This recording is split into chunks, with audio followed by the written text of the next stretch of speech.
James Turner for the untouchable true school sports. Let's go, baby. Bow! Be careful what you wish for because it can become a reality. Yeah. The untouchable True School Sports Empire proudly presents something the boxing games are missing. Hey, what's going on? It's your boy BT, and I came here to talk some boxing with the thousands of True School Sports. Alright, so I wanted to make a video on Jaron Boots Ennis because I feel like Jaron Ennis, he's one of the most dynamic talents in boxing, not just in American boxing, just boxing point blank period. On the world level, he's one of the most dynamic talents there is. So that, in my eyes, for me, because I love boxing so much, that makes him one of the most interesting fighters in the world. And if you're one of the most interesting fighters in the world, then I'm going to find any reason to talk about you, right? So Jaron Ennis, he just put on a virtuoso masterpiece performance against Imantas Stanionis. He's now the IBF, WBA, and Ring Magazine unified champion of the world. So like right now, for all intents and purposes, Boots is the #1 welterweight in the world, right? He stated that he wants to become undisputed. People like me have been very, very agitated because I feel like Boots is good enough to go to 54 and take on some of the top dogs there. I don't really think welterweight is going to be good for his career long term because he's very big. It's hard to make the weight. The weight class doesn't have a ton of depth at this point, if we're being honest. But nonetheless, let's talk about what could be next for Boots because he's in a very intriguing position, and the WBA is doing what the WBA does best, which is causing confusion. And you guys know the old saying, as the old saying goes, the devil is the author of all confusion. So yeah, they out here confusing the world, confusing the masses, and I'm here trying to bring some light, trying to give you guys a large picture. So the WBA ordered Jaron Ennis to fight his WBA mandatory, which is none other than fellow matchroom fighter and Uzbekistan Olympian and top contender Shakrem Giyashov. Yes, Giyashov.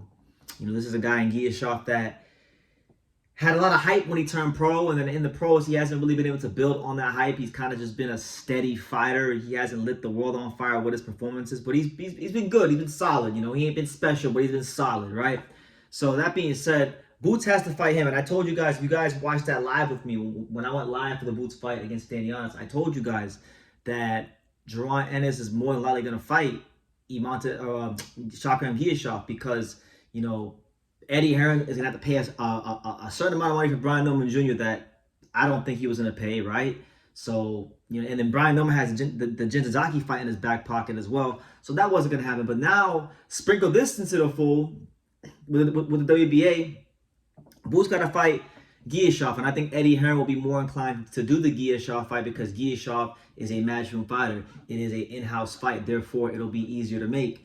And he won't have to pay Giyashov as much as he'd have to pay Brian Norman Jr. or Mario Barrios. So will Boots like it? Not really. But the caveat to all this, ladies and gentlemen, is this. The caveat to that is that the winner of Boots versus Giyashov, listen to this shit. The winner of Boots versus Giyashov is going to have to fight the winner of the May 2nd fight, this weekend's fight, between Ryan Garcia and Rolly Romero. So what that effectively means, ladies and gentlemen, is that if Jaron Ennis were to beat Giyashov, he effectively has 2 mandatories and virtually no, I don't want to say he has no path to a Brian Norman unification fight, but, virtually it's going to be very difficult, right? There's going to be exemptions filed with the sanctioning bodies. There's going to have to be a lot of step-aside money paid to the guys. It's not going to be a fun process. And on top of that, Boots is very big, so you never know when he'll become a weight-drained fighter, right? That being said, Boots has 2 mandatories. So, look, you got Giyashov and then Ryan Garcia is the favorite. So, look, Giyashov, Ryan Garcia, those could be 2 of Boots' next fights. Now, most of the time in boxing, when a fighter becomes the mandatory challenger, it's normally not a big name. It's normally not somebody who has the commercial value of a Ryan Garcia. But I actually think, I don't look at this as a bad thing for Boots, honestly. He may not like it because he wants the world title fights, but let's just pretend that his next 2 fights are going to be Giyashov and Ryan Garcia, right? If Ryan Garcia is his mandatory challenger, then I think Boots should take the fight. Ryan Garcia has been running his mouth a lot about, the fact that he thinks he could beat Boots.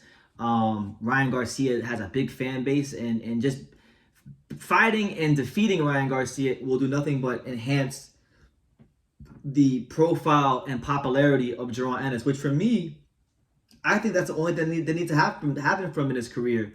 I feel like Boots should be more popular than he is. And I think that'd be the best thing for him. So he's actually in a unique scenario where the mandatory challenger situation, it's going to benefit him from a commercial standpoint. Now, as far as the Brian Norman fight, look, the Brian Norman fight could ultimately wind up becoming one of the biggest fights in boxing, because if Boots were to fight Giyashov, then fight Ryan and beat both those guys, Brian beats Jin. I'm gonna say it like that: Brian beats Jin, and then Boots beat Giyashov, and then Boots beat Garcia, and if they fight right after that, boom, you got yourself a mega event on your hands. It's gonna be even bigger than it is now, and it's definitely bigger than it would have been towards the latter part of 2024.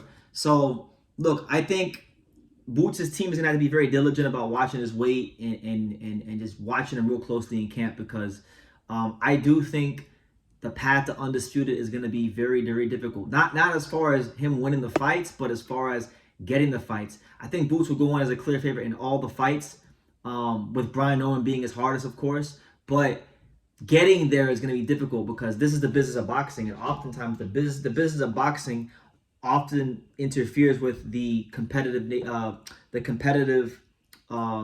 integrity of the sport. The competitive integrity of the sport dictates that, Boots and Brian Norman should fight each other right now. But the business of boxing is saying, look, that fight, it could be bigger and it could be built. And that from what I'm seeing, Brian Norman's doing his part to build the fight up more. Boots, even though they may say ducking or whatever the case may be, they're going to continue to do their part to build that fight up as well too. So I honestly don't see Jaron Ennis having a chance to even become undisputed till probably like maybe this time next year. Honestly, like 2026, maybe late 2026, because it's just the boxing business is how it is. So, personally for me, if I'm Jaron Ennis, I'd probably just go ahead and move to 154. I think that's what he should do. Maybe not right now, but maybe do like two more fights. Do these two fights with Giyashov and Ryan Garcia, and if you get to those two with victories, you shoot for the Brian Norman fight if he's still there, if he still has the belt, and if not, then you move up. That's what I think the healthy way to approach it is for Boots. But that's just me. I'm nobody at the end of the day. I'm just a boxing fan with a channel and opinions like everyone else got. But that's the news, guys. Boots has been ordered to fight Shakram Giyashov.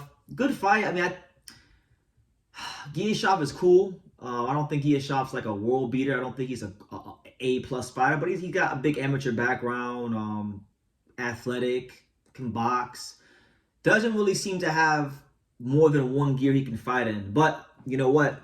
Giyashov, just to touch on the fight a little bit, Giyashov, his daughter did pass away recently, and that could be an extra motivation. Like we've seen it in the past with Mike Tyson and Buster Douglas. Buster Douglas was like kind of mid. He kind of wasn't like a spectacular heavyweight. But then his mom died, and then that took Buster Douglas to the next level. So this could take Giyashov to a level that maybe we haven't seen him at. So I think Boots will have to just focus on that fight, because I think that is going to be his next fight, and I thought that was going to be his next fight since before he even beat Stanionis. So leave your comments down below, guys. What do you guys think? What do you guys think about Boots versus Giyashov? Potentially Boots versus Ryan? And what do you guys think is a realistic timetable for Brian Norman Jr. and Boots to fight in a 3-belt unification fight? Leave your comments down below. Make sure you guys take time to subscribe. And like I say in every single one of these videos, you can love me or you can hate me, but I'm just a kid from Ding. So until next time, take care, guys.